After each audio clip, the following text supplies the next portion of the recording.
Estamos nas filas do preço da vida a arder, de medos tão pequenos que custam a esquecer. É filosofia em surdina dita num tom bem quente, um blues sardónico de um português paciente. E enquanto o mundo corre atrás do útil e do bonito, ele deita fora a bússola e ri do infinito. No túnel há vento, sopro torto, pensamento lento, jazz de quem vive atento ao aborrecimento, improviso disciplinado. Olá, sejam bem-vindos a mais um Túnel de Vento conduzido por esta figurinha roliça, emblemática, carismática e com um corpo de fazer inveja a um obeso em desconstrução. Eu sou um papau em desconstrução. A obra está a prosseguir a passo lento, a passo português, a passo de alentejano. Do ponto de vista da obra, não é poética da obra civil e que devemos inspirar-nos nela no que toca à obra artística. A obra artística faz-se com calma e sem orçamento, porque a Ministra da Cultura, das Pescas e do Desporto e do Correio que o parta há de ser assim daqui a 20 anos, é uma ministra para coisa nenhuma e é um título que nunca mais acaba, parece um duque do Pechisbeck. É juntar tudo o que interessa é o turismo. Há de haver 3 ou 4 ministros. É o primeiro-ministro, o ministro adjunto que é para fazer cambalacho nas redes sociais, o ministro do conteúdo vertical, depois é este ministro que é um duque e depois um outro ministro para assuntos desconhecidos, ou um ministro para fazer homenagem à Grécia Antiga, que havia o templo do Deus desconhecido. É o ministro das merdas desconhecidas. Pode haver ainda um ministro das merdas por vir, que por vezes podem criar ligações. Como é que não digam nada? Chamo Roberto Gamito, em princípio não há razão para mudar, não é que eu me sinta confortável no meu nome, até porque ele tem as sílabas contadas, parece um verso de Camões, não é decassílabo, não é um decassílabo, faz-nos passear pela pronunciação com vontade, depende se há orgasmo ou não, estamos numa vida laboral precária, esta classe média devoluta, uma abstração saída da cloaca dos Estados Unidos. Tomem lá, não temos direitos, mas temos uma etiqueta. Este crachá, olha para mim, eu da classe média estou muito contente porque é que os direitos laborais evaporam à temperatura ambiente. Perguntei a um cientista, a um físico, a um químico que anda a rodar o Erlenmeyer, o Goblet, a rodar como se fosse um copo de gin, assim, ai, tu já andaste a inspirar vapores tóxicos, meu cabrão. Porque é que o cientista é de direito? E eu digo, amigo, não pode haver, se com pinga de lucidez, uma ministra do ambiente de direito, ou é uma coisa ou é outra. Não olha para a árvore a pensar como é que compomos isto em folha de Excel. Não pode ser. Vocês têm vivido a vossa vida laboral, sexual, mental, transcendental, religiosa nas redes. Os padres andam a espalhar o seu patuá em forma de zeros e uns e assim não pode ser. O Deus é um, não é 0 ou 1. E agora até os do Vaticano lançaram as mitras ao ar como se fosse um casamento, mas só que constituído apenas por pessoas de alta patente, vestidos a condizer. E agora, já que estamos na moda, o PTM pode, o Cláudio Ramos pode e os humoristas podem falar da estética, uma estética macambúzia, não no sentido de transgredir a estética que ficou para trás. Transgredir, vamos falar das coisas quando as coisas estão à nossa frente a mostrar os dentes com as unhas de fora, como disseram ao José Mário Branco a partir da década de 80, inquietação mas morna, menos crispação, até o gajo interiorizar aquela ideia, eu gosto, estou menos crispado, eu entendi umas merdas. Vocês têm de ter calma, não se irritem comigo, eu levantei-me da cadeira. Não. Vocês metem-se comigo em dias de festa e é claro que a cadela convida aqui à adoção de posturas que a sociedade não vê com bons olhos, apesar de gastar o dinheiro que não tem em óculos e andar por aí. O influencer conquistou o domínio do óculo o monóculo, vá, e já agora pegamos no teodolito. Sabem o que é um teodolito? É uma espécie de telescópio que vai crescendo. Quem fez essa metáfora foi o Pacheco e, já agora, lançaram-se 2 livros do Pacheco, um gajo que estava para aí composto em caixas, e aproveitamos para fazer um à parte semi-sério, é o que eu consigo nestes dias, estou de tronco nu, não me peço uma erudição de pessoa que está enfarpelada para discursar com uma pieguice académica. Não me peçam isso. Peçam-me uns vocábulos, umas formulações inéditas. Não queremos cá esses panhonhas de parlapie manso. Não, eu não é para doutrinar, não é para domesticar, é para selvagear o discurso. Ai, cuidado! Calma, que sentencio vamos falar da vida. Ora, uma coisa que eu tenho notado, e até já fiz referência, seja aqui, seja no moribundo tertúlia de mentirosos, a quem eu mando um abraço, só que ele não me responde, porque está ligado às máquinas, assim é que ele está bem, não pensa na vida. O Luís Pacheco integra um grupo de pessoas, digamos, à falta de melhor termo, malditos, ou como ele gosta de referir-se, no texto que ele tem referente a Braga, e eu tenho de ter muita cautela que não vou editar este episódio. Qualquer tropeço linguístico, qualquer torniquete em que eu vá para um sítio e não, mas eu queria ir para o outro lado e ando aqui com a extinguice como se fosse uma batata quente a passar de vocábulo em vocábulo à procura da melhor formulação. Opa, mas vocês ouvem o ministro, esses gajos sem a língua treinada, a não ser para a desumanização, aí são virtuosos, são camões da desumanização, mas quando lhe pedem, também vocês pedem tudo às pessoas, ser um bocado humano, não é? Humano a tempo inteiro, um humano assim às 3 pancadas. Eles começam a trapeçar empatia protocolar. O que é exigível de nós a não ser espatifar isto tudo? Não me peçam para pensar no homem. O que é um homem? Diz um gajo a citar um livro qualquer. Ora, a respeito do Luís Pacheco, do Cesarini e do Herberto Helder, essa malta com a qual enchemos as bochechas e parecemos quilos de erudição, não é? E olha-me para as bochechas daquele esquilo bípede. Onde é que ele vai cuspir essas palavras? Vai cuspir para o sítio onde devíamos plantar silêncio. E eu já ouvi betaria, e é assim que nós tratamos essa malta. Não há cá, se eles achincalham subrepticiamente e às vezes às câncaras, que é mesmo assim, o pobre é sempre o bode expiatório universal. É a chave mestra para mostrarmos o nosso azedume. O negro não podemos, o preto não podemos, o chinês não podemos, o indostânico não podemos, o cigano não podemos. Agora o pobre, a mulher, depende. Podemos e não podemos, dependendo se há microfones na sala.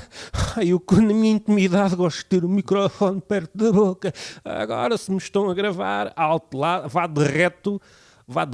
Olha, é reto fazer aqui um trocadilho. Ia-me empecilhando todo. Vai de retrocriação de conteúdo, que é isto que eu digo quando vejo o número.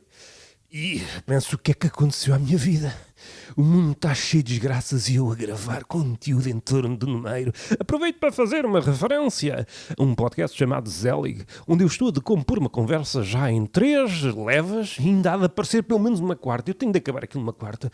Eu não posso ter 2 horas à volta de um conteúdo de 40 onde eu disseco uma pessoa vazia. Isto parece um conteúdo chamado A Perturbação no Vácuo. Se quisermos unir toda a minha obra, vamos lá com essa pretensão.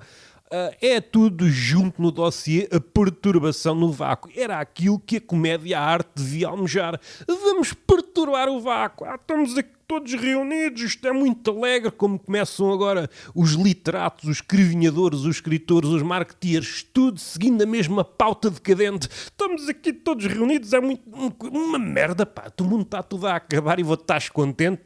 3 chapadões. Era muito engraçado pegar pelo cachaço num esqueleto qualquer de um escritor mais maldito, e é por isso que eu vou pegar no Luís Pacheco. Eu não estou esquecido. Vocês têm de saber que o túnel de vento é xandiano. Eu sou devedor do Rabelais, do Stern, e eu estou a divagar. É como o Kundera. Se há salvação para a arte, é para divagar, é para a deriva situacionista. E consegui dizer isto sem tropeçar. Pronto, acabo já o podcast daqui, que eu estou lançado. Se há salvação para isto tudo é ser imprevisível, é criar um mundo, é um choque, uma chuva, um movimento browniano. Olá, Einstein, como é que estás? Eu não me esqueci do teu terceiro paper em 1905. Oi, o homem ia tropeçando. 1905, ano mirabilis, em que tu lanças a relatividade, o efeito fotoelétrico, movimento browniano. E o movimento browniano normalmente é esquecido, mas é isso, este choque intenso de partículas, é isso que eu quero, choque. Cuidado com o choque na comédia, amigo. Tu és partidário da sociedade atomista, atomizada, se preferires. Pois é, assim que começas um podcast. Há podcast, mesmo pessoas sérias, e também se calhar já há um com aquilo do Luís Pacheco. Pessoas sérias, e depois põe-me uma Catarina Furtado, ou um Girinhas, ou um Raio que o parta. Estas figuras, e em contraponto, uma figura que aparentemente tem obra. Escreveu coisas sobre coisas, que é um ponto de partida ideal para começarmos a conversa. O senhor escreveu coisas sobre coisas, então aproxime-se, vamos fazer umas merdas em torno dessas merdas. Pode ser mais específico? Não.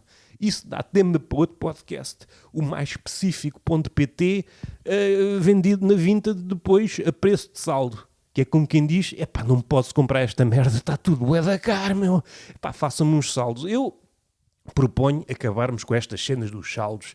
Vocês já se deram conta a quantidade de papel, a quantidade de energia, a quantidade de marketeers. Percam de uma vez por todas o trabalho, publicitários, a marca toda, está tudo, ecrãs e o caralho, e publicitar os descontos, e um gajo vai ver. Eu não sei se é um raciocínio, se calhar é um raciocínio que eu devia descartar, não é? Não tem utilidade em 2026.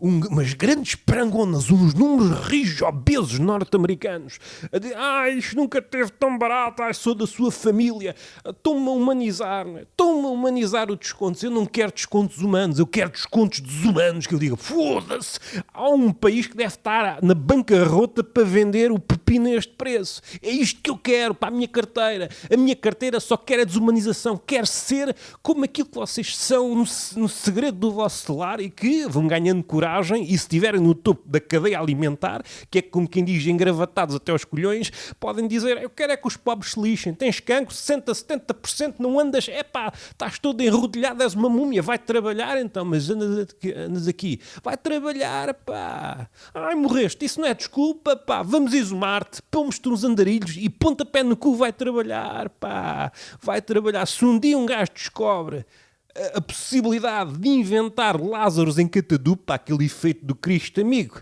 levanta-te lá que tens de ir trabalhar. Eu, foda-se, caralho, nunca mais ouviu falar do Lázaro, não é? O gajo estava muito bem. E ele desmente aquela ideia do sono eterno e da última morada. O Lázaro acorda e leva a marretada que dinamita estas duas ideias. Afinal, não é o sono eterno, e afinal não é a última morada, porque me estás a expulsar do sítio onde eu estou, desta tumba. Cristo do caralho, tu espatifas-me os provérbios todos. És a luz, és o amor, mas és um iconoclasta da frase feita, Senhor Cristo. Dá-me um abraço, não posso. Isso depois tem implicações.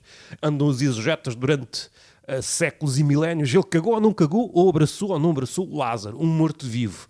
E porquê que o Lázaro? Porquê que o Lázaro não é personagem principal de um filme de zombies? Não é uma coisa... Mas voltando, aquilo que me encanita a ponto de querer escrever um livro e apagar tudo, desde aquilo que as minhas falangetas discursam até ao início dos inícios, uma máquina do tempo para pôr fogo à Biblioteca de Alexandria, antes de ser a Biblioteca de Alexandria, porque assim não há ninguém. O que é que seria que está? O que é que estava lá guardado?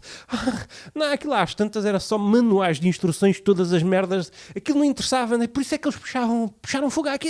Isto é só entulho que está aqui. E não estamos bem. Vocês vejam lá uma coisa. Eu não sei se estou a dar saltos de raciocínio, saltos de rancho, e em direção a restaurantes franceses, mas vamos lá ver uma coisa, nós temos livros, não estou a dizer que são todos bons, como aqueles relativistas, na medida em que não é o Einstein, relativistas culturais, é tudo igual, sempre foi assim, não há alto e baixo, é tudo, está tudo no mesmo nível. O gajo chegou antes, chegou depois, não, isto é uma abstração, chegámos todos ao mesmo tempo, temos de saber que o ponto de partida de cada um é diferente, então é tudo igual, ir ou não ir é a mesma coisa, então decisão ou livre-arbítrio, ou fado, ou rock é a mesma coisa. Um gajo basta ficar em casa, num trono, o trono é mesmo trono e sanita ao mesmo tempo, e é por isso que eu digo depois, telefonando para os gajos dos Emirados Árabes que têm sanitas em ouro, olha, isto é muito bonito, mas essa sanita é uma sanita e é uma sanita e é uma sanita. Ai, minha merda, desfeia. E acontece um fenómeno. Tu, enquanto mega milionário, fazes uma coisa que nunca aconteceu, nunca foi registada no ouro. O ouro não reage com nada, a não ser com essa merda de multimilionário. Estás a foder uma coisa que deveria ser incorruptível. Essa sanita devia ser transformada em placas de ouro para forrar satélites, para conversarmos com merdas no espaço. Mas há alguém para conversar. Tu não conversas, é isto que eu digo ao astrónomo, o meu filho da puta, tu não conversas com os teus vizinhos que estão à tua volta e tu conversas com merdas, sabes, tu não sabes se existe, já ouviste alguma coisa, pode ser um asteroide, pode ser um cometa a coçar os tomates e tu, pode ser uma civilização, epá, fala que tu estás a ouvir ruído lá da cona do início. Há pessoal que não fala com a mulher, mas está a ouvir ruído do início do Big Bang. Epá, tu tiraste do doutoramentos, pá, tu és aclamado entre os pares, considerado uma das mentes mais brilhantes da tua geração. Eu vi mentes como o Ginsberg do Uivo, eu vi mentes da minha geração a ficar todos passado, eu até me trouxe todo, até me babar, todo, com a cabeça toda apardalada em virtude da cascata algorítmica, mas também já não eram muito certos. Eu vi tudo a ficar tudo fechado na sua bolha, tudo na sua bolha. Pode ser que sufoquem, e isso não aconteceu. Voltando para o tema que me trouxe cá, vocês põem duas coisas imexíveis e dizem, falem aí. É como se pusessem uma galinha a tentar falar com um elefante. Epá, não sei, o cacarejar é diferente. Eu não sei o que é que um elefante faz. Sei o que é que, graças à música, a raposa faz.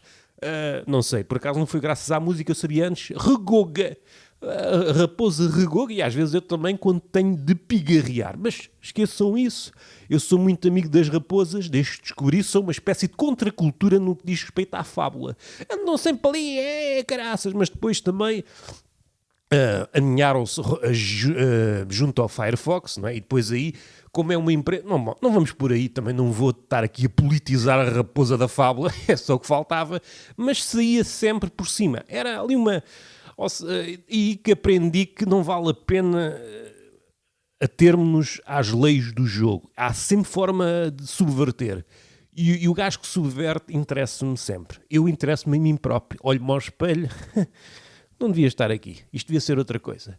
Eu olho-me ao espelho e vejo as minhas costas, como aquele quadro do outro do... Isto não é um cachimbo. Onde é que eu cheguei? Foda-se. Eu acho muito engraçado a possibilidade de conversar com um ser humano, em potência. Na prática, raramente acontece.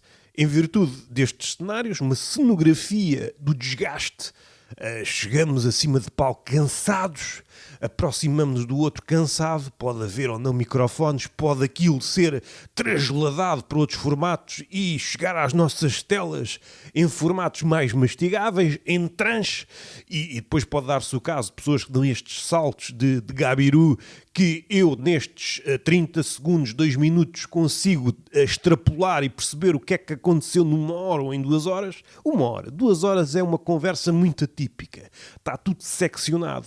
E mesmo uma conversa de 1 hora, 60 minutos em tempos de escola, quando um gajo deixou para trás das costas o bibi e começou a ganhar acne no focinho, pensou, isto agora é que vai ser. E começámos a olhar para as mulheres com uma postura pouco feminista. É assim, era aquela época, as cores ainda não eram saturadas e ainda havia alguns palmos da civilização sem outdoors. Era um mundo, não digo melhor, mas diferente. E nessa altura pensámos, agora é que a gente vai fazer... Eu ofereci durante anos cinzeiros aos meus pais, eu estou preparado para viver o mundo, ouvíamos aquela merda, e 1 hora ou 50 minutos, eu acho que na minha altura eram aulas de 50 minutos. E quando se juntavam 2 aulas, 50 mais 50, nós morríamos. Eu morri, perdi, eu fui à guerra. A escola foi o meu Vietnã. Apesar de eu ser um bom aluno, eu não vou espraiar como é costume. Eu sou um bom aluno. E às tantas está ele ou outra pessoa a falar das medalhas. E depois é muito curioso este assunto. Eu já de si é um fenómeno que não me ajoelho diante dele. mas consigo achar alguma graça no pós-fácil desta transmissão de medalhas. Por norma é isto que acontece. É uma figura muito reputada, seja nas artes ou noutra figura qualquer. Pode ser o general dos vocábulos. Ganha prémios e o caralho. Mas, em princípio, não é ele que fala dele próprio. Por isso fica mal. Ainda temos alguma decência? Às vezes. Porque quando isto não acontece, já vi, quando a outra pessoa arma-se em libertina, não pautar a sua língua pelo guião vigente, que é, agora vamos por aí, vamos vocalizar o suposto currículo deste escritor, deste artista, o artista chama logo à razão. Meu amigo, não te esqueças que eu fiz, e vai dizendo ao longo da conversa aquilo que ele acha que deve ser elencado. Ou seja, também quem está a conduzir a conversa está de pés e mãos atadas, e se fosse um filme da máfia era um pontapé no cu e vai para o rio a fazer amizades com os peixes, que aí é que estás bem, porque os peixes falam um pouco, a não ser o peixe palhaço, e aí é um peixe palhaço entre aspas que não queremos humoristas, mesmo lá em baixo, porque às tantas pode haver uma civilização de peixes palhaços que estão no Titanic a fazer piadas sobre naufrágios. Nós não queremos isto, queremos é extrema esquerda, porque ela está em todo ao lado, não é? E o que está em todo ao lado, aparentemente, segundo o príncipezinho, passa-nos ao lado, a não ser que nós sejamos o Ricinel de Cordes, como eu referi no Peixe Fresco. Mas isto é uma à parte. Aquilo que eu quero teorizar é que 50 minutos em tempo de escola era difícil, e eu suponho que hoje, eu entendo os rapazes, eles são seguidores, ou são descendentes desta lógica que a escola, por muito remodelação que passe, não estão sempre a remodelação, um gajo não sabe se está melhor.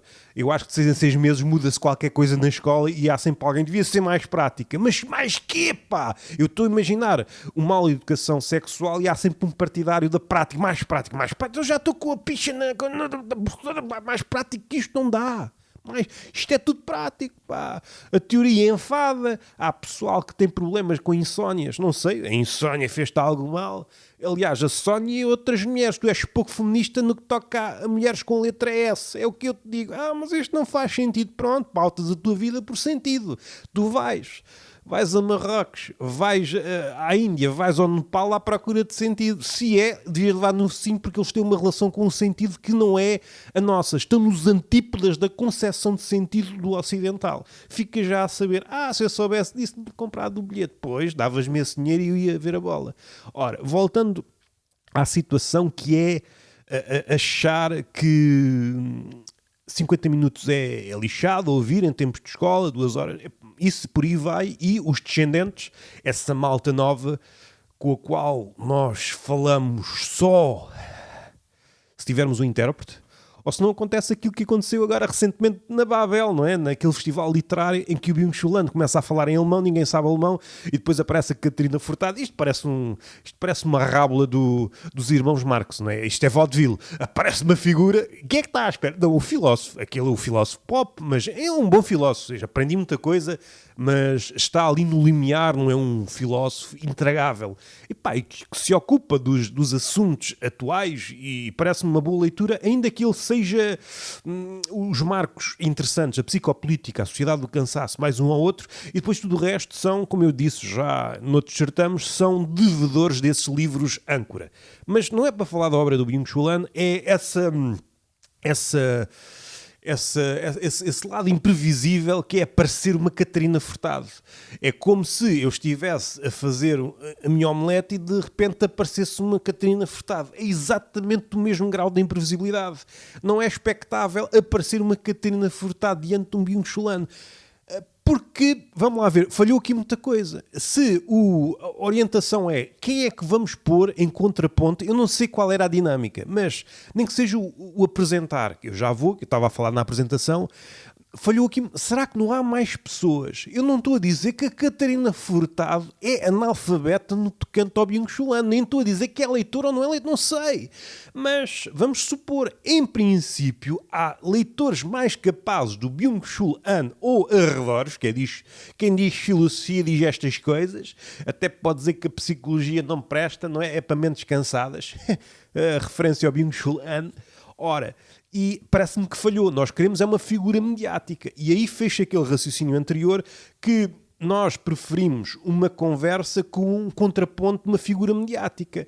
Por norma, o humorista como é que na teoria é muita coisa, na prática é um gajo que faz rir. É isto, não há assim grandes voltas. Não estou a dizer que não haja exceções, como o Ricardo Araújo Pereira, em situações até expõe a fragilidade do suposto intelectual que possa formar ali o conjunto de palestrantes, ficar nu, e até depois há ali umas falsas modéstias de parte a parte e umas arrogâncias que andam-se a medir as pechinhas enquanto se fala. E eu não sou não, mas diante do Ricardo e depois o outro, e depois andam ali a tentar, bom, mas eu não sei até que ponto ele sabe, mas eu também não sei até que ponto eu não quero parecer parvo, e é uma hora de ver lá até onde é que vais, que eu também não... É isto, a conversa atual, no melhor dos cenários, é isto, uma conversa pop, vá, à falta de melhor expressão, mas não é aqui, é uma figura, um humorista da nova geração a falar com um suposto gajo qualquer de uma área qualquer, economia política, e está lá a fazer um contraponto,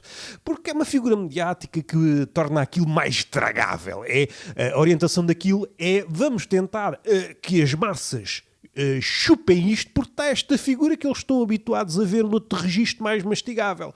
Ora, mas o que é suposto ter numa conversa? Um contraponto forte. Esta ideia do contraponto, a contravisão, o contra-argumento, o contra, o pau, bater, não. Isto tu dizes, não é assim, ou se é assim, mas é formulada de outra maneira. É um gajo, é um devedor, é um apóstolo da nuance. Ora, não estamos no império da nuance. Isto é tudo... carga bruta, não há cá refinamento, não há... Deixa-me lá fazer aqui um pinteiro, deixa-me lá fazer um bigode às tuas frases. Não há tempo para bigodes. É tudo muito liso, não é? É tudo muito bruto, tudo muito liso, não há tempo para semear detalhes. Mas fica expresso em algumas destas conversas, eu não estou a referir nenhuma em especial, estou-me a lembrar de 20, 30 que eu ouvi aos bochechos ou na íntegra, para meu desgosto, e devolve-nos uma imagem do fraco entendimento do que deve ser uma conversa. Ora, se o contraponto é mudo e é só um palhacinho que está lá a dizer umas lérias, muitas vezes nem sequer são condizentes com o tema da própria conversa, o humorista sai muito fragilizado.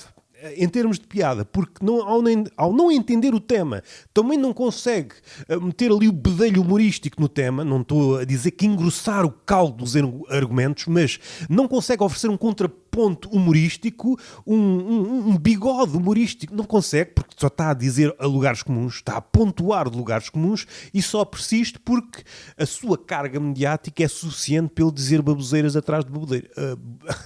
Vou repetir o erro. Baboseiras atrás de bebedeiras. É isto. Baboseiras atrás de bebedeiras. Vai ser o nome deste episódio. Baboseiras atrás de bebedeiras. E é sempre muito frágil, porque aí desmascara aquela ideia de neutralidade que já foi desmascarada milhares de vezes por pensadores, pessoas ainda que, deixa lá ver, começam por este pressuposto, deixa lá ver, não vais com tanta pressa, não vais com tanta sede a esta frase, e esse raciocínio, tem lá calma, vamos lá rodar esse raciocínio e perceber aqui as faces ocultas. Visto trás, essas nalgas não se apresentam, não podemos legar essas nalgas desse raciocínio aos vindouros, temos de recaustar isso, não é? Temos de pensar melhor nessas nalgas. Nunca ninguém se abordou. Nunca ninguém se expressou desta forma, e há sempre um começo, há sempre um início. Isto é uma nova escola de pensamento. Ora, o que eu tenho pensado nos últimos meses e anos, e se calhar não tenho feito mais nada se não pensar no que é falar com o outro, mas mais nestes moldes da conversa que nós estamos habituados a ouvir, e eu parece-me que isto aqui é uma obviedade, é tudo uma performance, mas a conversa que se quer genuína, bem-humorada, cuidado com a crispação, e isto vai a buscar o José Mário Branco, porque é muito engraçado, mas hei de falar, hei de passar por aí no episódio que eu estou a preparar para o Action sobre o José Mário Branco, o entendimento do que é inquietação. Até posso fazer este reparo. Eu tenho dado conta, aqui não sou pioneiro nesta observação, que inquietação, tudo que vá para lá da conformidade é mal visto. E se o humorista ou o artista vai por aí, ele de seguida tem-se de justificar, caso contrário, há uma espécie de paralisação. Nós não precisamos de uma medusa do outro lado, precisamos de um gajo que... e onde é que ele foi? Mas essa crispação não é uma crispação. Eu vou dar-vos um exemplo. A música Inquietação do José Mário Branco, eu já tenho chegado a ela por várias vias. Eu no último mês e meio, mergulhei na obra do José Mário Branco, não sei por que raio, pelo FMI, e entretanto o FMI eu ouvi já centenas de vezes. E aquilo que me parece que falha à arte e à arte contemporânea, assim no sentido lato, é a distância. Há sempre uma distância entre a palavra e o ato. Eu não quero pedir ao cantautor, ao artista, que quando ele diz faca, é uma faca, não é? Não quer. Não quer. Quando ele diz degola o rei, degola o rei. Se bem que, não é? Este se bem que fica aqui no ar e é sempre à assíntota. Eu acho que eu estou em crer que o artista e o bobo que mais me interessa é aquele com o potencial regicida maior. E isto é sempre um mamarracho linguista, não é? É um mamarracho linguístico, perdão pelo equívoco. Se tiver pouco potencial regicida, é um regicida, não é? Estamos aqui com minudências. E tem um cruzamento de astros de molde a que ele seja regicida. Às tantas, estas minudências, por vezes, tornam o ato burocrático. E é uma forma diferente de pegar neste problema que tem obra na história das ideias, a distância entre o ato e a palavra. Por burocracia pode-nos dar a instalar várias salas de espera e às tantas perdemos-nos num labirinto que já não sabemos se estamos muito afastados ou não. É como se alguém dissesse talvez. O talvez é mesmo a semente da burocracia. Porque se dissesse não, nós tínhamos de agir em conformidade. Se dissessem não podes cortar a cabeça do rei. Ok, então deixa-me pensar nisto melhor. Porque se a ideia é cortar a cabeça do rei tem de cair. Temos de arranjar. Se esta lâmina não serve, tem de forjar outra. Tem de falar com o Hefesto, com os Cíclopes, com essa malta forjadora de antanho. Epá, tens de me arranjar aqui, ensina-me qualquer coisa que dê para cortar essa cabeça que eles dizem devassável. Isso tem de cair. Tem de cair. É como o Hefesto fez quando Zeus teve uma dor de cabeça e pegou no machado, rachar a cabeça de Zeus e nasceu-lhe Atena. E depois o gajo volta ao normal. Ou seja, a Atena nasceu da cabeça de Deus. E hoje abrem tantas cabeças abertas, mas eu não vejo. Faço uma referência a um podcast que saiu há pouco, o Cabaret Rabelais, onde eu faço uma graçola com isso. E se não perceberam, agora dou-vos o contexto.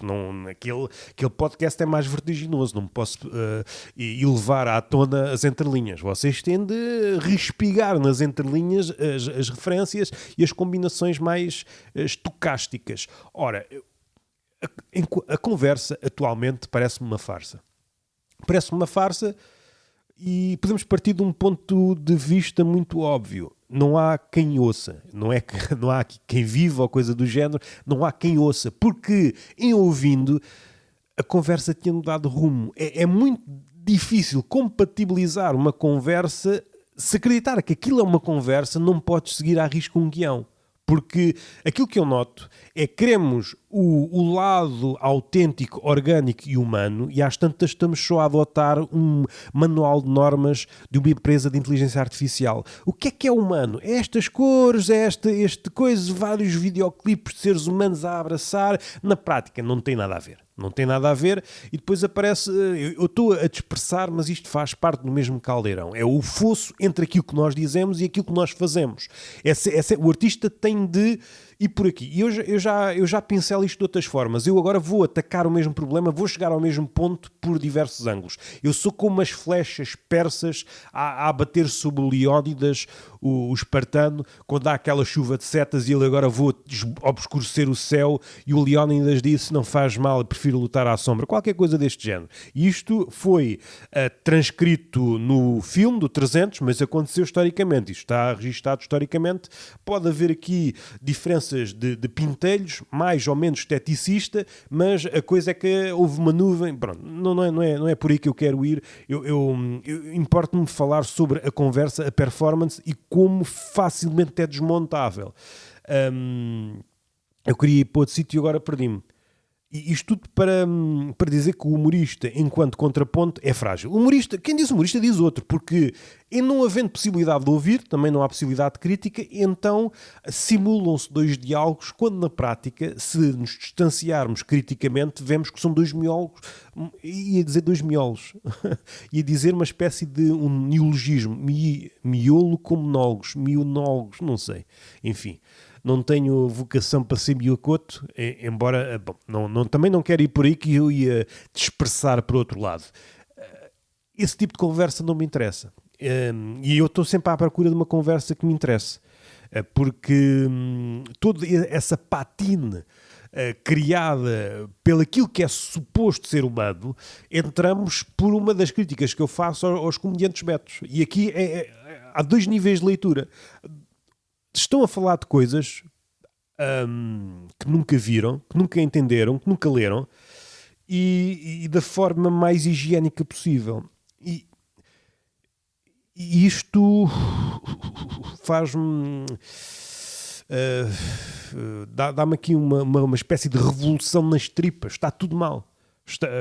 Eu nem estou a falar já dos desentendimentos, mas parte sempre desta ideia. Vamos recapitular para sistematizar isto. É a distância entre a palavra e a ação. Se estivermos atentos a isto, o artista devia ir no sentido de diminuir. Nunca vai chegar porque é sempre uma assinta. Nós devemos, ao contrário do que nos dizem, desconfiarmos da palavra. Ao contrário daquilo que nós assumimos como certo, o pensamento é cambaleante, hesitante, e foi isso que o Claude faz. O Claude é manquejar. Ou seja, toda aquela performatividade do branding dessa empresa da Anthropic, dessa marca da Anthropic, é tentar simular com atributos em princípio humanos, uma coisa que está nos antípodas. Mas este princípio aplica-se a tudo. Há aqui já um oportunismo e quando nos damos conta que ninguém oferece uma crítica resistente, percebemos que a maioria de nós está a ser engodado. O que é que eu quero retirar daqui? É que o escritor, o cantor, pensando no José Mário Branco, ele é a figura... É uma figura que eu noto pouca distância. E é por isso que me atrai o José Mário Branco. Na Inquietação, no FMI, na Noite... em muitas... Tal como, sei lá, o Zeca Afonso. Ou outros. Não necessita... Mas depois dá-se uma gradação. Bom, mas aí isso é assunto do Actian, mas simplificadamente o conjunto de entrevistas a que o José Mário Branco teve de prestar contas é maravilhoso na medida em que nos descreve uma trajetória daquilo que é o entendimento do entrevistador ao longo do tempo e até expressa de alguma forma a impossibilidade de fazer entrevistas. A quantidade de vezes que ele foi alvo da pergunta: a canção é uma arma, a canção ainda é uma arma, a canção ainda, e o ainda entre aspas, é uma arma, e às tantas devo acabar que ainda faltam umas páginas, a canção já foi uma arma. A quantidade de vezes que é sujeito à mesma pergunta ou variações da pergunta, e as próprias variações já dizem qualquer coisa sobre o tempo, parece que ele é alvo, de alguma forma capturado pelo passado. Ele foi capturado por 3 ou 4 perguntas e ele tenta desviar-se, sendo que não se pode desviar, porque se desviar muito depois leva o contraponto, mas aqui atrás e isto aqui nem me parece o pior exemplo. Voltando para as conversas, que é o formato, que é uma conversa, e aqui vou pôr aspas, não me parece que seja uma conversa propriamente dita, porque a conversa tem no cerne um desvio, a possibilidade de desvio, e eu noto que não há desvio nenhum. E assim que surge, mesmo na parte final, que são as perguntas, o gajo ou a gaja que é alvo de uma pergunta tem logo uma vontade, há quase ali uma palpitação de querer regressar a um sítio onde ela já falou. Independentemente da pergunta de que é alvo, ela vai sempre voltar para o sítio onde ela é feliz. Ou seja, é muito difícil emancipar um papagaio. Nós, se formos inocentes, vamos assistir a uma conversa de alguém que julgamos emancipado acerca de um determinado assunto, vamos desmistificando ao longo da conversa e queremos fazer uma espécie de ultimato verbal na medida em que, vamos lá ver, eu posso meter em margem. É isso que nós devemos entrar... Devemos entrar em pé juntos, às vezes é pé juntos, falta de tanta burocracia, tanta lenga-lenga, a pé juntos. A respeito deste assunto, intervalado com aquele, articulado com o outro, e agora? E ele vai fazer de conta, vai há aqui umas posturas que merecem ser analisadas e isto já é o outlier. Isto é o outlier. O comum é fazer-se perguntas. Eu tenho assistido a várias conversas, tipos de convidados, interessam-me sobretudo os literários, mas há aqui padrões que são atuantes em todos. Atuantes é uma palavra engraçada, tendo em conta que o que se expressa é sobretudo uma passividade intelectual que demonstra que aquilo que aconteceu ou não ter acontecido era exatamente a mesma coisa, porque a pergunta vai ser a mesma.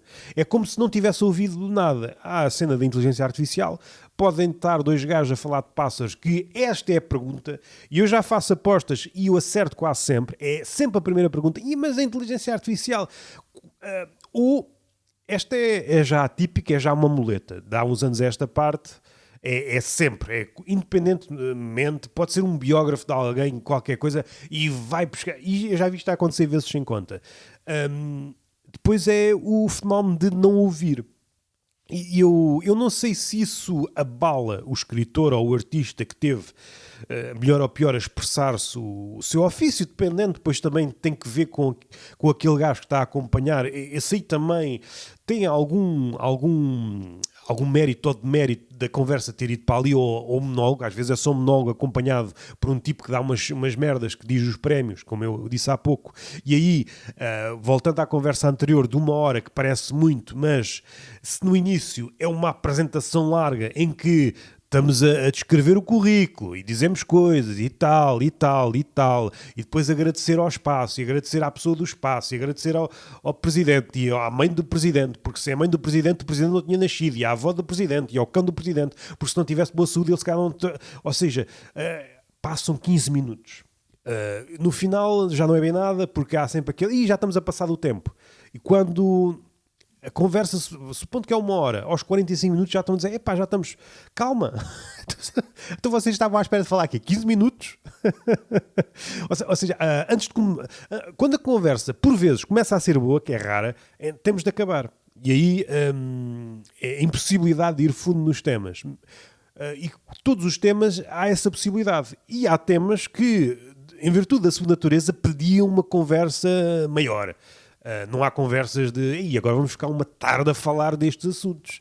Nunca chegamos a lado nenhum. Há sempre, parece que um comitê invisível, perdoe-me a brincadeira, quem percebe, que impede a que a conversa chegue a um sítio de não retorno, como dizia o Dante. Eu quero chegar a um sítio onde já não é possível regressar. Ficamos sempre ali num prelúdio, no hall de entrada de uma discussão. Quando chegamos? Ora...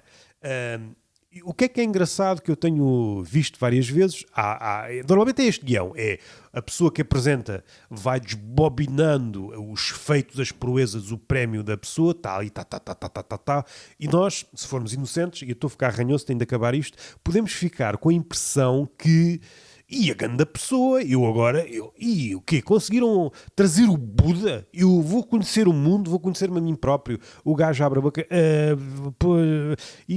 E a mistificação, a nossa vontade, o nosso brilho nos olhos esvai-se, não é? O nosso Sérgio Godinho vai-se embora. E é mesmo uma coisa, e depois fazemos, rebobinamos mentalmente aquilo que acabou de acontecer. Então este gajo ganhou isto e aquilo, que fez isto e aquilo, que só faltou uma réplica daquela cena do filme do Eddie Murphy, O Príncipe nos Estados Unidos, na América, Nova York, em que o seu pénis real está lavado. Só faltou isto. E depois, a seguir, ok, este é um puto com a 4ª classe, não sabe falar, ou quando sabe... expressa-se mal, não vai fundo, só diz lugares comuns. E este é o ponto a que eu quero chegar. Nós, grande parte das pessoas, tem uma fezada enorme na grandiloquência. No suposto falar bem, isto são todos erros, são erros de paralaxe, não é? São entendimentos fracos sobre aquilo que é a linguagem e o que é o pensamento. Há sempre muito embeiçados por um estilo, sobretudo norte-americano, categórico, não é? Falar firme. E os comediantes também são devedores desse estilo.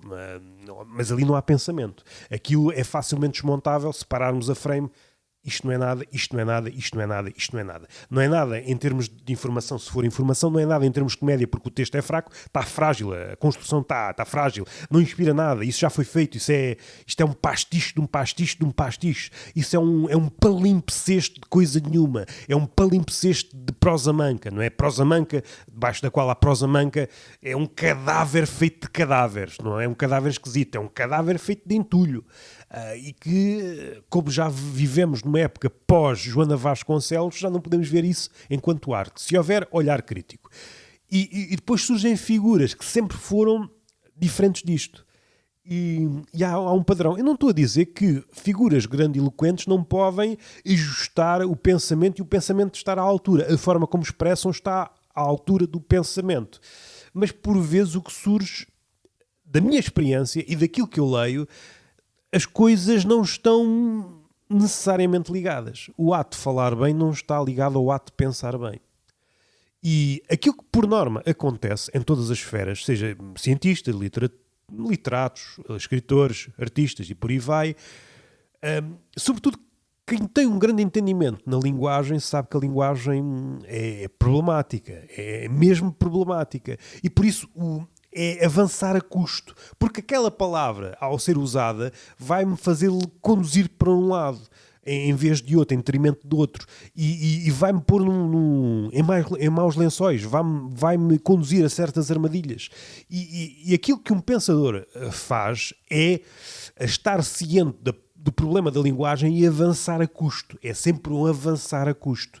Mas isto não seduz a maior parte das pessoas porque tem um entendimento do pensamento como algo escorreito. Ora, isto não é pensamento, isto é debitar coisas umas atrás das outras.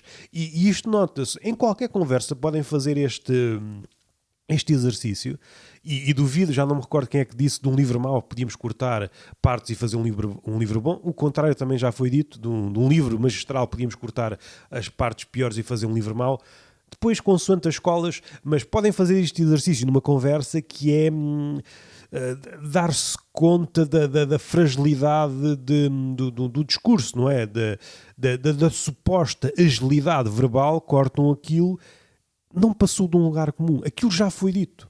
Já foi dito. E é o papel, o escritor deve ir para lá disso. E agora chegamos a um livro que eu não tenho aqui e não sei se vou conseguir dizê-lo. Bom, mas é um livro em torno dos contos de Chekhov, que é um dos poucos escritores que eu não consegui entrar. Só li um livro de contos, ele tem vários.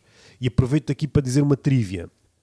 Quando se fala do trabalho e etc., é sempre lixado porque todas estas dinâmicas, estes termos, esta nomenclatura foi apoderada, foi conquistada pelo neoliberalismo e há sempre um louvor ao trabalho até à inanição e não é isso, mas de facto o artista faz no ofício, no ateliê, não há outra forma, não há outra forma. E se calhar até dou aqui um acrescento se me recordar da crítica destrutiva que me parece ser a única crítica, ao contrário da ideação comum, mas espero não me recordar, não me recordar, é mesmo isso, espero não me recordar para me trocar todo.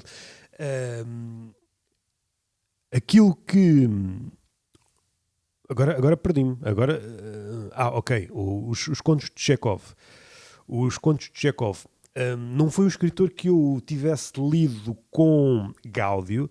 Foi aqui há 13, 14, 15 anos, quando eu estava, sei lá, eu sei que antes ou depois li Kafka. Houve ali muitos autores que foram fundamentais para mim na forma de pensar, no meu entendimento da literatura e do mundo, e sei que passei por Chekhov porque é considerado um dos melhores contistas e li aquilo a custo. Não no sentido de não entender, mas não era uma prosa que me espicaçasse. Estava à procura de outras coisas e se calhar, olhando retrospectivamente, o Kafka evidentemente ia-me dizer mais, o Beckett e por aí vai, o Calvino, não sei.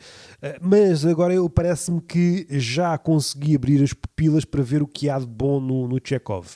E este livro de um filósofo, que é a Liberdade Bem Longe, ou qualquer coisa do género, saiu recentemente, faz uma análise de alguns dos contos e esta é a ideia que eu quero pegar. E a trivia que eu não disse, para não me esquecer, o Chekhov escreveu 500 contos não é 500 contos de dinheiro, 500 contos, peças literárias em 5 anos. E isto mostra que, ou seja, nós fazemos no ateliê. A ver se eu não me esqueço da crítica destrutiva. E esta ideia do que é... Qual é a ideia que se calhar é devedora a outra, que também já expressei aqui de diversas formas, a arte tem que ver sempre com a liberdade e casa com aquilo, o compromisso ou o desvio da ação, não é? A distância entre a palavra e a ação muitas vezes tem que ver com a falta de liberdade ou o medo e por aí vai. Quem está a pôr em prática a liberdade está, sabendo ou não, a diminuir o fosso entre a palavra e a ação. É por isso que a neutralidade supostamente seria um meio caminho, mas de facto há medo. Não há? Aliás, a neutralidade não é neutra, está associada ao sistema vigente. A neutralidade tem de cair. O que é que eu quero dizer em termos... O Chekhov? A servidão. É um tema em torno do qual este filósofo junta estes contos do Chekhov. E parece-me que esse casa com a ideia da liberdade. Eu entendo a comédia, comecei a pensar nesta ideia em torno do Rabelais, mas eu acho que é aplicável a todas as artes. Tem que ver, é pôr a liberdade por extenso, em ato. Isto pode ser uma linguagem tautológica, não é? Se uma coisa é a liberdade, e às tantas parece uma linguagem circular, mas parece-me que estamos condenados a esta coreografia. É procurar a liberdade e só podemos fazê-lo pondo em ato. Parece-me que essa é uma ideia que está presente no livro que eu acabei de citar, embora não saiba o nome, do Orfeu Negro. Saiu há coisa de semanas. Tem que ver com a servidão como o antónimo de liberdade, e parece-me que o objetivo, se não for ensinar ou desobscurecer a ideia de liberdade, é ao menos revelar, desocultar a servidão em que nós estamos envolvidos. E aqui entra o trabalho e entram outras servidões, que é uma ideia também cara ao Herbert Welder, que ele tem um livro com esse nome. Parece-me que é essa uma ideia que devia servir de estrela-guia para o artista. Ora, se é realmente poderosa, nós podemos devolver essa ideia para o artista, o comediante contemporâneo. Segundo esta bitola, então são uns acagaçados e não interessam a ninguém. Não vejo ninguém, mesmo aquele que se diz comediante político ou que versa, há sempre estes preciosismos, não é? Não me quer perder nestes preciosismos. Faz-me recordar o António Costa, muito pós-moderno. Não é a escola, é as pessoas que estão na escola. Encheu o peito como se tivesse descoberto uma forma de falar nova.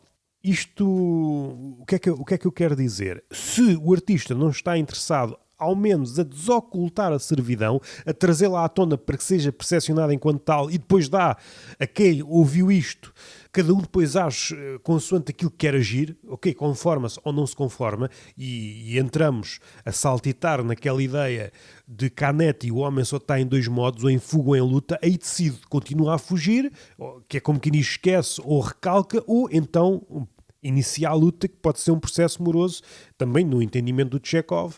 O nosso papel é começar a escavar isto rumo a uma verdade para daqui a 200 ou 300 anos a coisa comece, não é? Isto tem de começar por algum lado, e parece que nós já desistimos do início, não é? Já desistimos, é isto, é uma variante do não há saída do capitalismo, isto é inescapável, mas não há outra forma. Estamos sempre a vender esta ideia, não é? Estamos hipnotizados com esta ideia que a escapatória é impossível, não há, e quando não absorvemos a cacetada, seja verbal, seja física, vem a nosso socorro para sermos disciplinados, que é um termo também muito engraçado que aparece de uma forma, sei lá, nem sei que palavra utilizar, mas no livro da Economia Herética há termos, é mesmo muito engraçado quando uma política falha, quando um governo dá-se conta que foi além da perna de agora, ok, mas nós não queremos abandonar esta ideia, então vamos disciplinar. É aquilo que vai acontecer agora nesta ideia que o pessoal com 60% de incapacidade foi demasiado longe, mas agora há uma ação de charme e já aparecem deputados. Não, mas eu tive um cancro e já vai por aí. E às tantas vou moldando as mentalidades para que mais tarde a coisa possa ser servida como se foi servida lá atrás. Está requentada, mas as mentalidades já perderam o palato, em vez de ser alfabetizado, perdeu a escolaridade. É isso que a política atual faz. a tentar que a escolaridade do palato regresse até o analfabetismo, não é? Ficarmos que, não, isto sabe aqui, o meu palato não tem escola, não sei, sabe-me tudo ao mesmo. Depois tiram tudo o sal nas coisas, é uma espécie de meta-OMS, Organização Mundial de Saúde, tirou o sal e às tantas sabe-me tudo ao mesmo, mas... Isto é um ponto. A servidão. Se o artista, o escritor, o humorista não está, de alguma forma, mais escancarado, mais subrepticiamente importado a desocultar a servidão onde estamos metidos uns mais, outros menos, porque o barco não é o mesmo para todos. Há quem vai numa jangada e há quem vai a nave. Há quem vá a nave e há quem, faça de um corpo a boiar as sobras de uma jangada. E cada um está no seu naufrágio. Há naufrágios comuns, como as alterações climáticas, mas mesmo aí os multimilionários já andam nos bunkers e etc. Ou seja, o barco não dá para todos. O barco não dá para todos, cada uns têm uns botes, outros andam em cima de... Uns andam se calhar em cima de patos de borracha.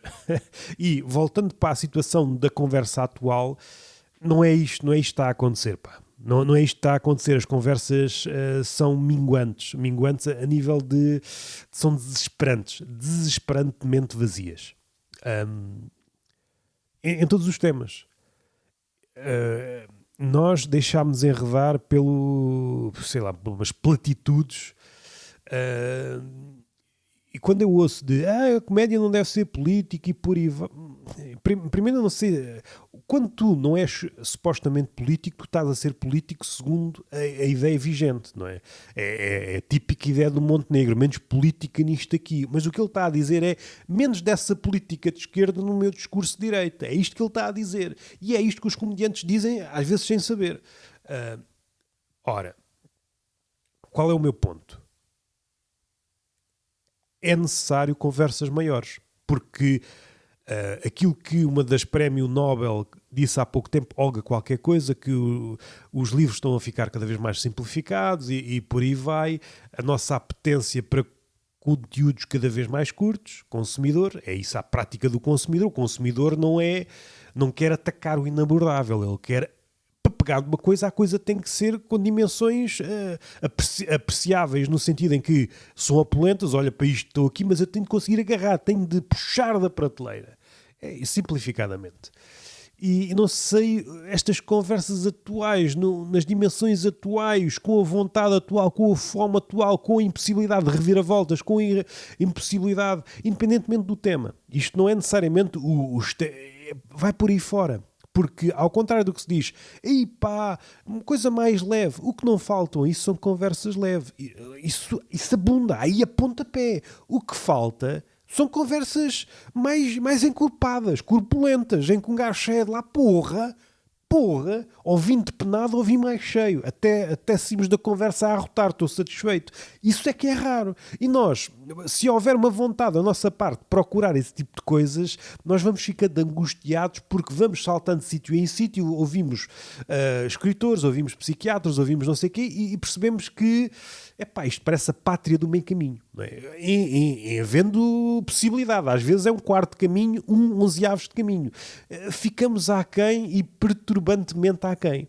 Mas era suposto que esta pessoa, de quem eu ouvi falar, e às vezes até escreveu umas coisas, quando fala fica aquém. E não estou a dizer da sua ginástica verbal, porque nem estou a pegar na ideia anterior. É mesmo, a pessoa não se consegue expressar. Às vezes é boa na escrita, mas a expressar-se. No entanto, mesmo expressando-se mal, com a dificuldade, ela devia conseguir dizer algo além do clichê. Devia ser capaz de fazer uma rusga a isto tudo. E a crítica destrutiva.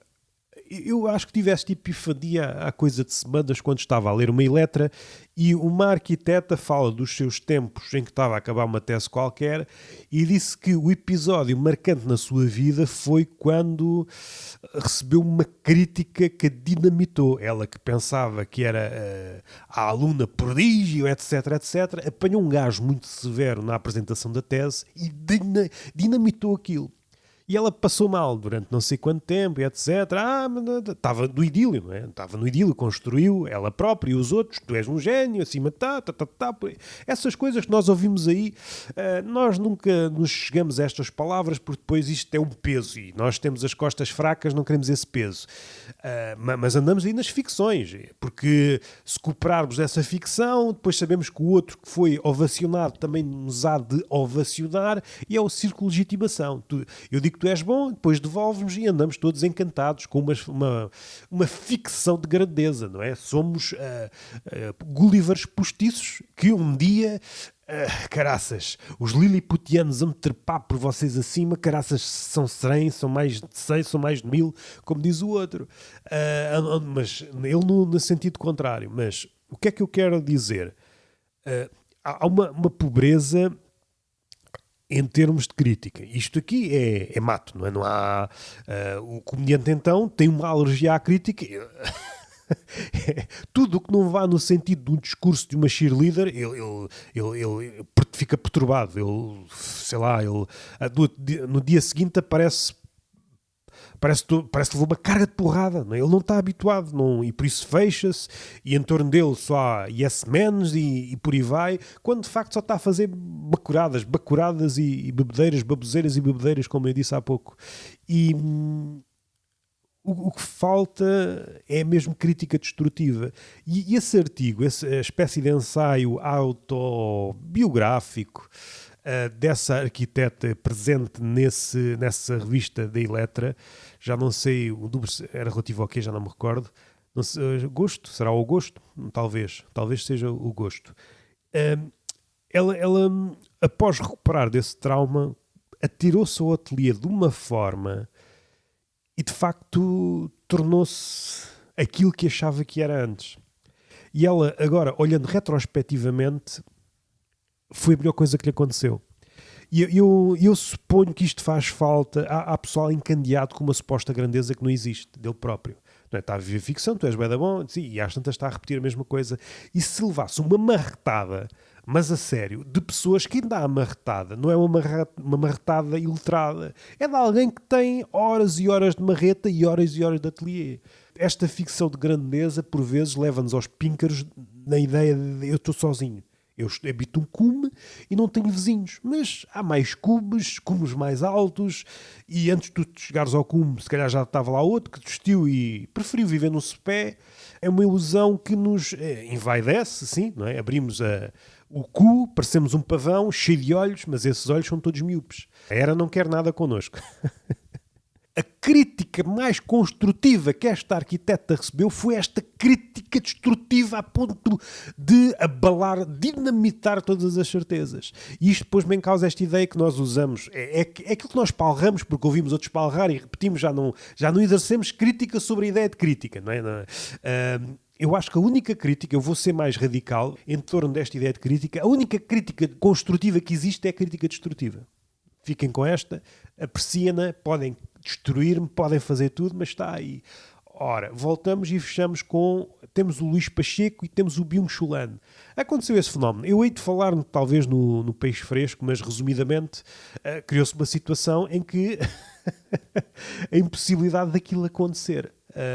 500 pessoas à espera de um filósofo que estava perdido nos jardins à procura de uma flor porque ele gosta de flores e não consegue viajar, tem medo de aviões e só consegue viajar se tiver um ser vivo, e então está à procura da próxima flor para a próxima viagem. Ou seja, isto é um sketch.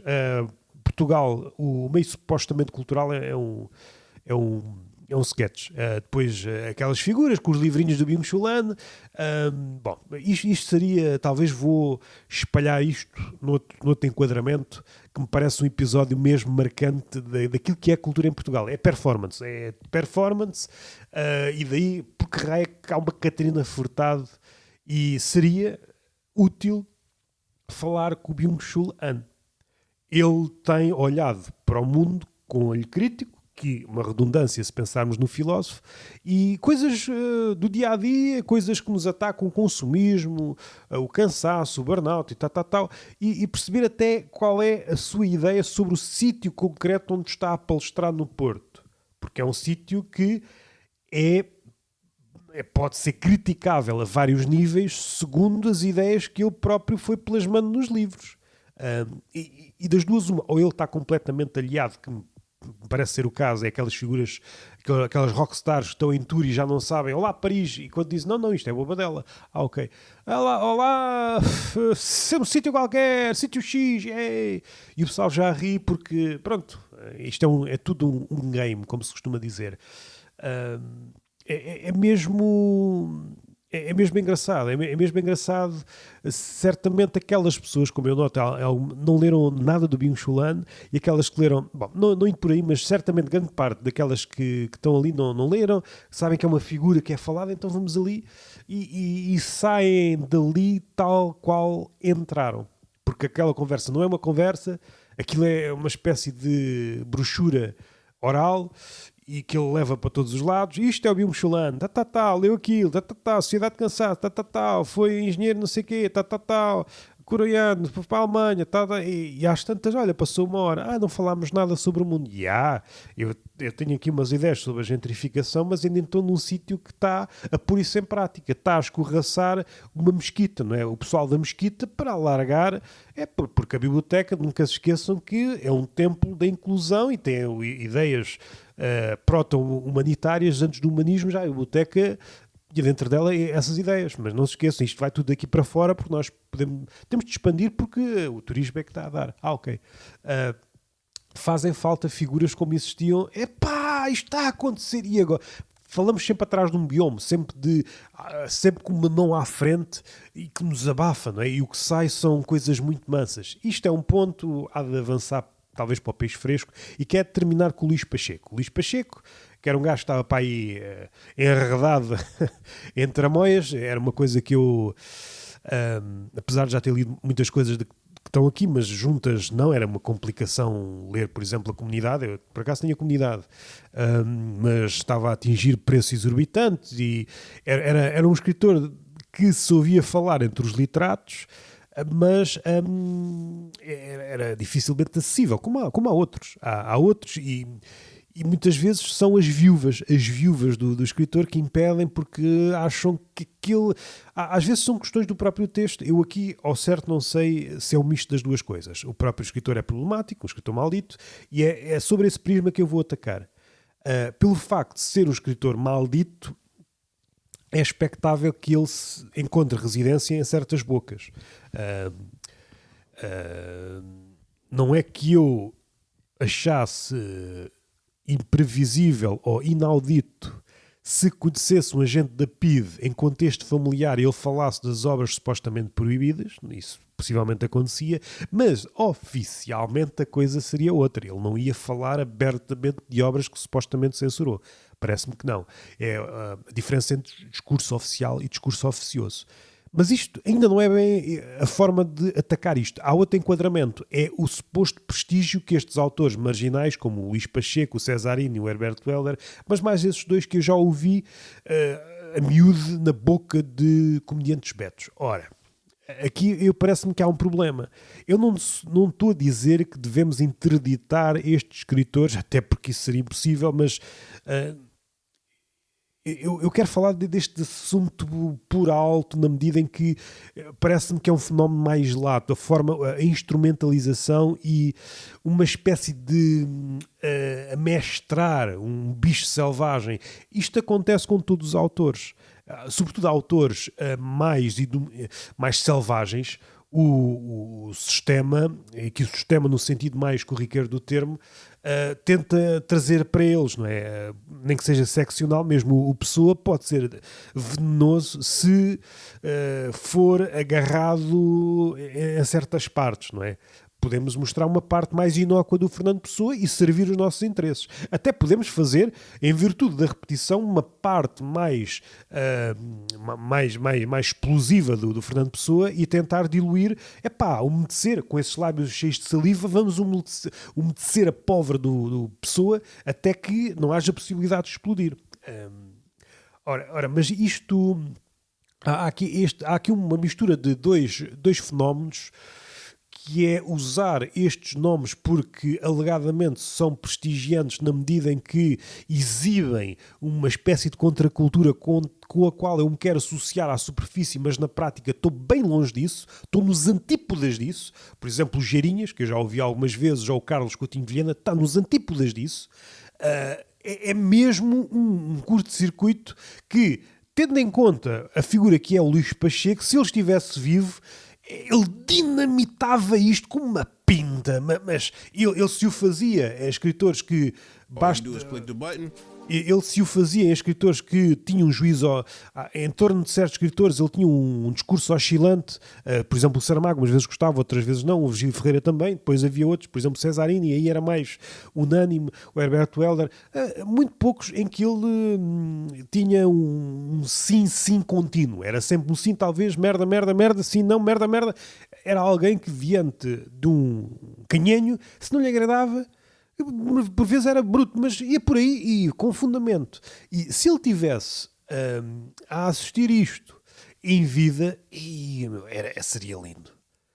Imaginar, eu só vou pintar por alto, imaginar o Pacheco a dinamitar os Geirinhas, que já ouvi, acho que foi no 45 graus, a lançar coisas. Eles gostam muito de lançar coisas. Eles sabem que há um certo rol de referências que os faz enturmar com um certo grupo de pessoas. E como não há crítica, é suficiente dizer que o Luís Pacheco é o Luís Pacheco para acharmos que ele é o Luís Pacheco. Mas não, fala-me. Como nós nunca chegamos ao segundo ponto de, ok, tu dizes que lês, mas o que é que lês e de que forma é que isso se articula na tua obra? O pessoal está, por exemplo, no Bill Burr, que nem é um... Bom, o Bill Burr também não é já bem um... Mas, eu não sou... Enchem a cabeça de Bill Burr, mas depois dizem que o humor não é político. É mesmo uma coisa... Eu nem estou a catrapiscar ou a enamorar-me por... exemplos mais óbvios, o Carlin é um objeto óbvio lulante, não há outra forma, pelo menos a partir de um certo ponto, de ver aquilo senão politicamente. Mas mesmo o Bill Burr é altamente político e é mesmo engraçado, consegue higienizar a vertente mais garrida de um certo comediante e a mesma coisa, e agora damos vários saltos para o Luís Pacheco que, se efetiva, mesmo pelas próprias palavras, como um desgraçado. É alguém que não se verga diante de ninguém, é uma espécie, é aquilo que nós tivemos em Portugal mais próximo de um Diógenes. E agora era um merdas, um anti-Diógenes que falava, compunha os seus versos, a sua oratória com as palavrinhas, mas já não é as palavrinhas, porque, e aqui se vê, ninguém lê nada. É mais, vou repetir o Luís Pacheco porque isso aproxima mais da malta, não é? Que não há malta, que esse é o lado triste, já não há malta, ninguém lê. E este fenómeno, faz mesmo falta um gajo que pegue pelos cabelos dessa gente, meu amigo, tu não podes comer desta não podes comer deste, aqui não comes, não vens comer desta tigela, isto não é para ti, isto é para outros dentes, Então, o que tu fazes, andas para aí como se fosses uma influencer, a olhar para a política dessa forma tão, parece uma Barbie a falar de política e depois lês o Luís Pacheco, para quê, se não vais fazer nada com isto, se a fome não te vem, se está adormecido, está tudo carcomido aí dentro, mas vais ler o Luís Pacheco para quê? Vais ler o Cesarini para quê? Vais ler o Herberto Helder para quê? Se isso não te aumenta a fome, para quê, para quê? Não é uma mesma pergunta que devia fazer ele próprio, se depois isso não se vê em nada. Não estou a dizer que se veja diretamente, mas como é que é possível regressar dessas obras sem que nada se modifique? É mágico, devia ser estudado por pessoas, também já não se estuda nada. Mas isto agora vai-se agudizar. Agora, como surgiram estes livros, sobretudo o Ser Livre em Português, que é uma antologia, agora volta e meia, essa malta vai a um Luís Pacheco, ou uma frase, que vai surgir uma frase. Como eles gostam, eles acham que falar da cultura é um inventário, é dizer as palavras, certas expressões que já têm uma certa aura, e então é isso, é compor. Mas, ok, agora afunda-te nisso, adormece nessa merda e reergue-te com outro vocabulário, com outra senha. Nada, não queiras nada disso. E este acho que foi um túnel de vento. Fomos longe, nem sei para onde é que fomos. Eu tenho aqui uma ideia, não sei se vai cair aqui no túnel de vento, se vai cair no... Actian se vai cair no badminton com as penas de Ícar, que é o subpodcast do Tertúlio de Mentirosos. Esta ideia segundo a qual nós temos de começar a pensar no Bruno Nogueira como um episódio marcante, não na comédia, mas sobretudo na metacomédia em Portugal. E como ele parece-me um obstáculo da medida em que está tudo vergado a uma ideia de fazer metacomédia. Já não é fazer comédia, é metacomédia. Há demasiada metacomédia frouxa em Portugal em virtude de sermos devedores do Bruno Nogueira. E ele fez coisas boas, mas até ele próprio, dentro da obra dele, já está a repetir-se. Não é? Foi muito bom no Odisseia, foi muito bom no Último a Sair, mas ele depois não vai tão longe como, por exemplo, um Dupié, não é? Que começa a olhar já com uma metacomédia mais mastigada e uma metacomédia que não se acha tão grave. Ou seja, não é uma metacomédia de peito feio, já é uma metacomédia que desconfia do próprio processo de metacomédia. Desconfia que aquilo é uma forma de nos afastarmos. E isso parece, se é para continuar nesse filão da metacomédia, parece-me que esse é o único caminho. Caso contrário, há aqui um pântano que me parece já enfadonho, não é? É sempre a pretensão de olhem para mim a ser inteligente sobre um assunto ou olhar de fora, mas esse olhar de fora já foi usado por todos. Não me parece que... Ou turva-se com outro olhar, com um olhar mais nonsense, um olhar mais negro, ou se for a metacomédia à la Bruno Nogueira, está esgotado. Está esgotado. E este foi um Túnel de Vento, saiu um Zélix, saiu um Cabaré Rabelais, um Duchamp, e saiu um Complexo de Hidro, 50 e tal minutos, onde eu estive a falar de algumas merdas. E estamos falados. Esta semana foi isto. Beijinho na boca, palmada pedagógica numa das nádegas e até à próxima.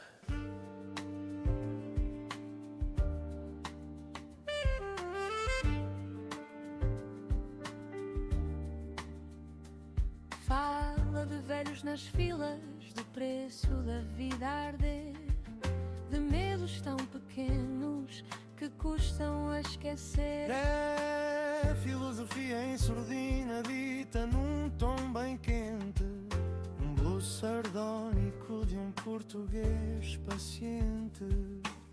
E enquanto o mundo corre atrás do útil e do bonito, ele deita fora a bússola e ri do infinito.